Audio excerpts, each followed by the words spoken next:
I'm Claire Ackers and this is Odessa's YouTube channel. You're watching Tech Leaders Series 2. Today I'm with Andy Holland, who is one of the founding directors of Elementary Digital, a leading Yorkshire-based digital agency. Andy, it's great to see you today. How are you? I'm good, thanks. Yourself, Claire? Yeah, good, thank you very much. So, could you start by telling us an overview of you and how you got to be where you are today, if you would? Yeah, so I started as an office junior for a digital agency back in 2015. I learned to develop, spent my early years as a developer, worked my way through customer services, project management, and kind of more operational roles. And then I left the former company that I worked for to become a freelancer as a developer. And that's when I met Giles and kind of elementary started. And Giles is your other co-director, isn't he? Yeah, Giles started elementary. He's got a long background in sales and marketing. He started elementary and he had phenomenal success in the early months. Sales were great, but then he got to the point where he was struggling to manage the operational delivery. He approached me to come and work for him, and at that point we joined up as partners, and then the rest is history. And tell us a bit about Elementary Digital and as a business. Elementary is 4 years old. We're Magento WordPress specialists. We're a full service agency. We do digital marketing.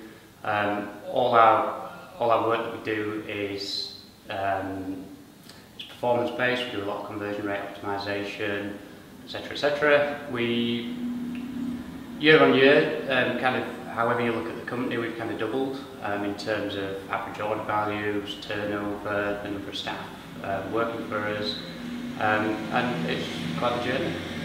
Each year we face new challenges. We beat them. What sort of challenges have you faced? Because you've had phenomenal growth, haven't you? Which is obviously, well, I speak from experience, brings its own challenges in itself dealing with growth. So what kind of challenges have you come up against? Various. There's always a new challenge, and when you hit one, you think, yes, I've nailed it. It's plain sailing from here, and then bang, there's another challenge. A lot of the challenges in and around finding good people and having a great team around you to be able to deliver what we do and have great customer satisfaction. Okay. And tell us about the kind of projects that you're working on at the moment. Is there anything exciting you can share particularly? Do we work on an array of projects? Some of them are heavily conversion focused, so it's all about performance.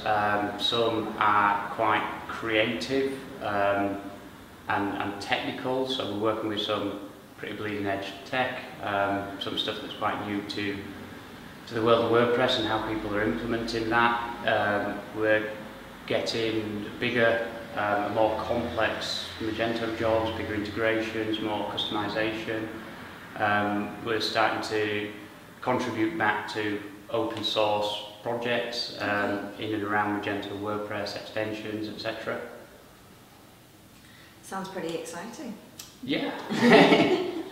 And tell us about the team at the moment then. So you started off with you and Giles, I presume, in a fairly modest office. I've been to the offices now and they're lovely. Tell us about the team at the moment. Well, the team, there's 22 of us now, and we're still recruiting. We've got a really good team. You know, everyone says the core team. All our team is the core team. People will be cheesy and say it's a family, but it genuinely is. We've got an array of different personalities, different backgrounds, different people with different interests, and we all get on really well. It's a really close-knit team. Okay. And what about your best hire? Obviously, you've honed your recruitment skills over the past few years. Is there anybody that sticks out in your mind as being an absolutely outstanding hire for you? You don't need to name names. No one in particular. All our guys are good. and all for different reasons. My first hire was probably the most nerve-wracking. Never forget your first. No, and he's still with us today. It was the most daunting, you know, all of a sudden there's Giles and I working and earning a living, and then we're responsible for someone else's living. So, you know, that I'll never forget that. We hired a junior a couple of years ago that were really introvert when he came to join us. He undervalued himself, and he's spent a year or two with us, and he's, you know, he really has flourished. He's come out of his shell, and I think we've played a part in that. And then other hires, I've hired someone that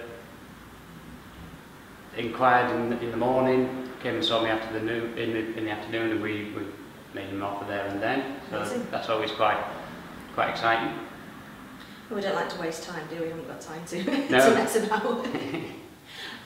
What about any particularly bad interviews? Is there anybody that you've just realised halfway through that it wasn't going anywhere, or that you had to cut short, or did something absolutely unforgivable in the interview? There's a few. We've been sent candidates in the past that have not been prepared or even given a proper spec for the role. There was one time a chap turned up, we're a WordPress and Magento agency, and his kind of opening lines were, I've been working for a Magento and WordPress agency, and I never want to work in Magento and WordPress again.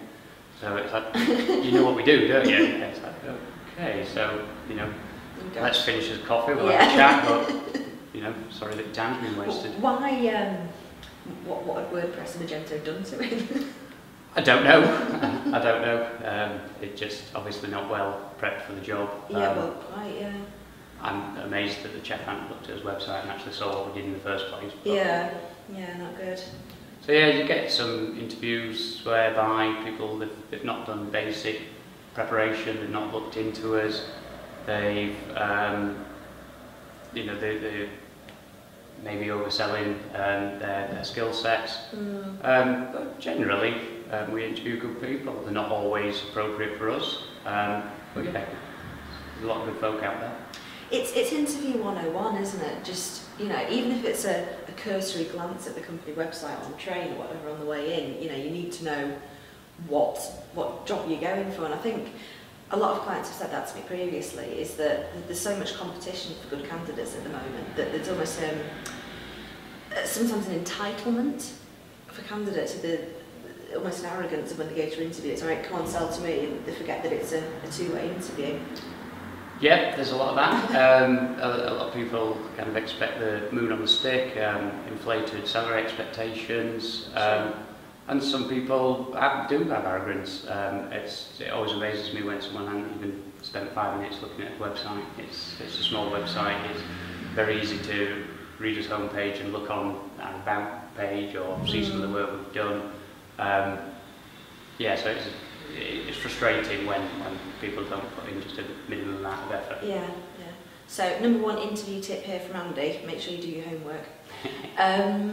So, you touched on inflated salaries here, and that's really, really been a problem in Yorkshire, hasn't it, with people's salaries going up and up and up, and the bigger companies moving into Yorkshire and pushing expectations up, and graduates expecting 30 grand, and you know, it can all get a bit bonkers, and that's been a key theme of the series, is what companies can do to avoid just salaries creeping up and up and up, and not being able to afford to employ decent people. Tell us about what strategies you've got at Elementary Digital, other than just looking at salaries to attract good people.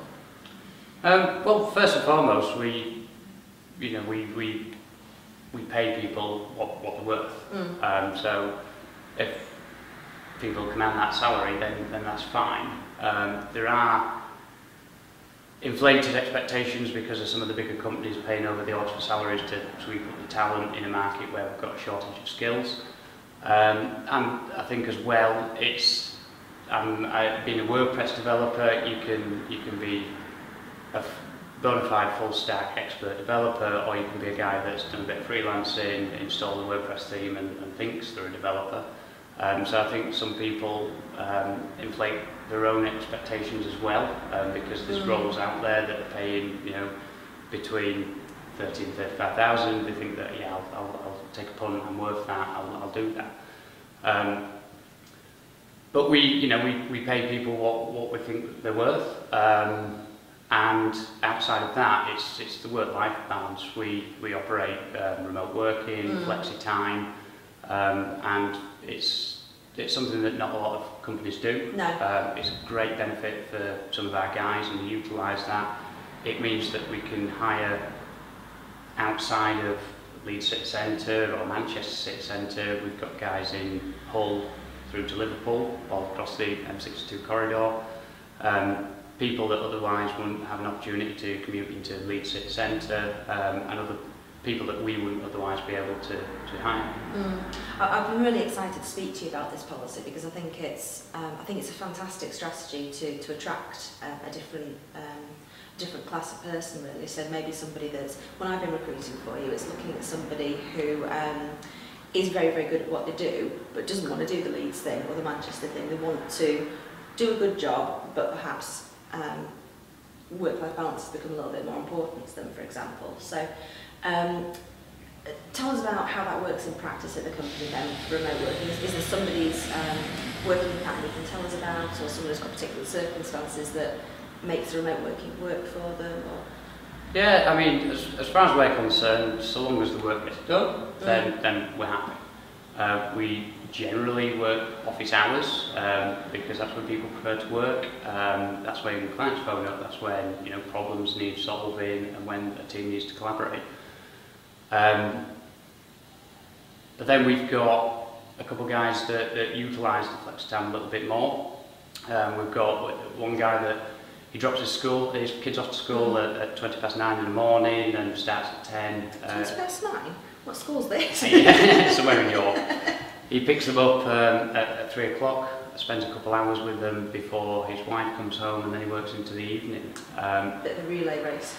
Bit of a relay race, but you know, that gives him the opportunity to spend some time with his kids. It means that they don't have to worry about getting them there and as part of the commute, finishing work early. We've got another guy that doesn't start work on a Wednesday until 2 o'clock because he's childcare in the morning. It means financially he can save a bit of money on childcare. And then we've got guys that do actually just work 9 to 5:30. And people can work in the office if they want to, can't they? It's just something that you offer if it fits their lifestyle better. Yeah, we've got a nice studio in Brickhouse. The doors are always open and people can come and go as they please. Tell us about the tables. The tables they're made out of basically scaffolding. We've moved into the office. We've got the keys on the Friday, and over the weekend we've made them ourselves. It took us 2 days to build all the desks, put all the lighting in and stuff like that. So yeah, we had a bit of a DIY hackathon that weekend, and some beers and pizzas and whatnot. Oh yeah, you got to pay the workers in beer and pizza. Yeah. Yeah. So yeah, well, it just kind of reinforces what you're saying about being a family company, doesn't it? When you can build something together. Yeah, it was a lot of fun. We had to get it done as well because we'd had all this metal delivered that were outside, and it had been stolen or gone rusty if we hadn't got it completed that day. Fair enough. So I'm interested in the practical aspects of the remote working. What kind of tools do you use to make the communication work? Industry standard stuff. We use Slack heavily. We're always on Slack, and that's generally our method of comms internally and with certain clients as well. We use Trello for project management. Everyone's on there. All the developers, designers, the management team speak directly with the clients. We use Skype and or Discord, which is a gaming app a bit like Skype for video calling. We have daily stand-ups every morning. The entire team gets on a call and talks about what we're doing today, what we've achieved since yesterday, any problems. We have a bi-weekly team meeting where we all get together in person. We discuss the past couple of weeks, talk about any company news, any new processes. We do a show and tell, and then we have pizza and beers. And you are right next to a bar as well, aren't you? We're above a bar, which is dangerous. I can imagine that, given the set that you have, having a culture of trust is pretty important. Yeah, it's paramount. People work, they dictate their own working hours, they work remotely, they're not micromanaged, so having trust in folk is absolutely imperative. And do you find that in turn sort of increases loyalty, in your opinion? I'd like to think so. The guys that are first hires are still with us today, so I suppose that's a proof in the pudding, isn't it? Yeah. Brilliant. Okay. What about any funny stories about staff being approached or tried to poach or anything like that? Because I know that is a massive concern for a lot of clients. Is that it's a fact of life. Staff are approached almost daily, if you listen to some reports, by other recruiters and companies and competitors. It's an interesting one, because we've never been a victim to someone being poached. Oh really? We've, and the guys get contacted day in, day out, recruiters phone them, they're on LinkedIn. I think they do. I mean, they certainly do tell me whether or not I know about it all, I'm unsure, but yeah, I get reports back that so-and-so's trying to call me, or recruitment companies are harassing me, or whatever. But we've never lost anyone to being poached. We've lost a good developer that went to move in-house for a different opportunity, and it was sad to see him go. But we've never lost anyone, certainly, to another agency. So I think that kind of hopefully paints a picture that we're a good one to work for. Brilliant. Okay. I think that's about all we've got time for. It's been absolutely fascinating talking to you, Andy. Thank you so much, and look forward to working with you again. Cool. I look forward to you sending some decent, trustworthy candidates. Thanks, Andy.